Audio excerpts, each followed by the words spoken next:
appreciate it so much.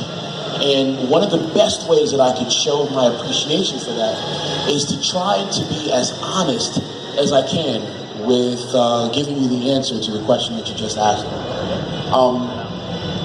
I think motivation is not something that someone can give you.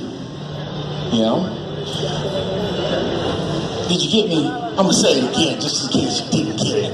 I believe no one can give you motivation. I think motivation is the result of having some things that are alive and real inside of you.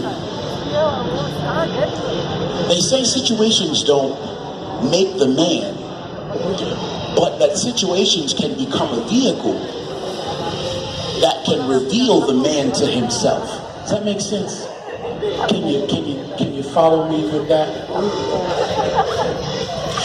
I think that no one can give you a reason to live. But I think that it is important for every person, every living individual, to identify a purpose, a reason to live. So I think what happens is when you become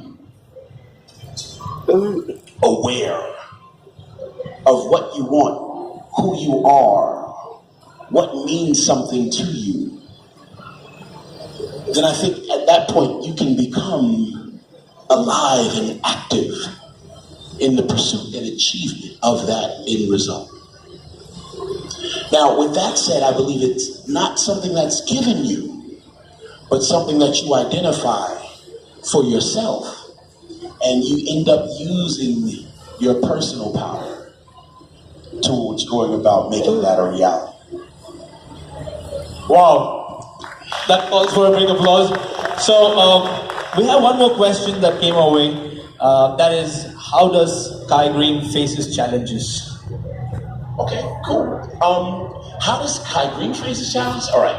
Well, I still want to say this, that I believe that I'm still a process in progress.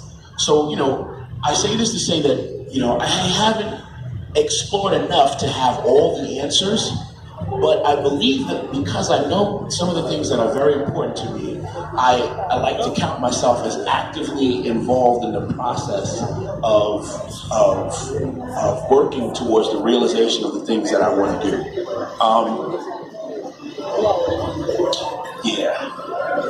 It's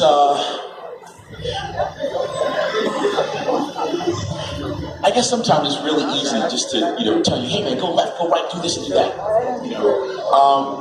But I find that the more I live and the more I work, the more I end up learning and understanding that I don't know everything. There's a lot of things that I still have yet to develop in my awareness of and even everything about me. But because I'm clear about at least some of the things that I want and some of the things that I think are important to me, I'm able to identify a direction that I can work towards achieving today. So yeah, it's through that idea of my goals that I'm able to work. So I think goals are very important. I found that goals are important and necessary to achieve desired end results. So yeah, that's kind of where I'm at right now. Wow, thank you.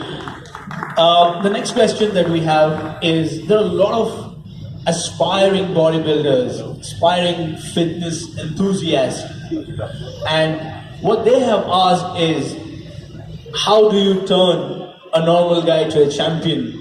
What is the secret behind it?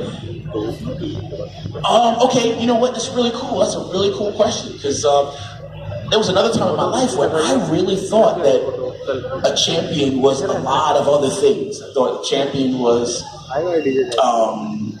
you had to go and be trained by this particular trainer to become a champion. I thought that you had to go to this particularly magic place in order to become a champion. I thought that you had to take these particular specific supplements in order to be a champion. And I found through the miracle of my personal experience in living my life that all of those things were wrong. I thought that I needed to win a whole lot of trophies in order to be a champion. I thought that in order to be a champion, I needed to have a whole bunch of medals hanging around my neck to be a champion. And I now understand that a champion is not identified by the amount of medals that you have around your neck. Because long before you can have any medals around your neck, you have to already be able to work and exist in a specific way that creates the result of being a champion. So it's not the medals.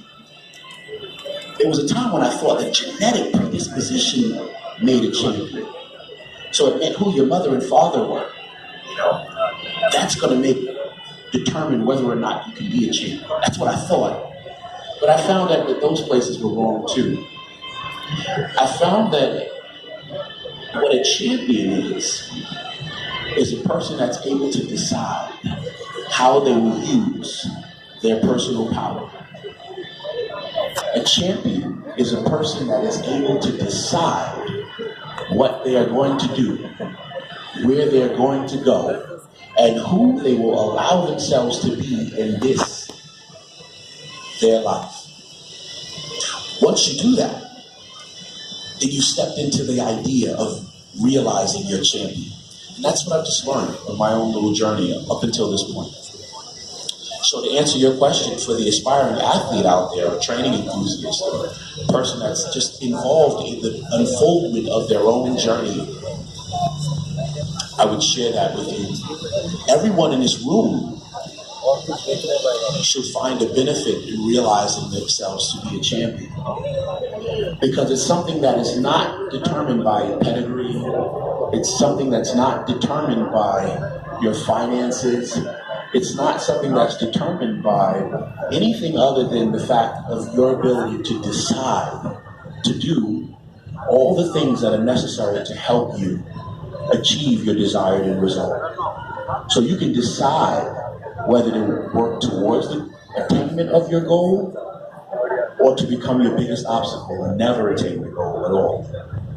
A champion is a creation of your own willful and positive use of your own power to follow through and attain the things that are your goals. Wow, wonderful.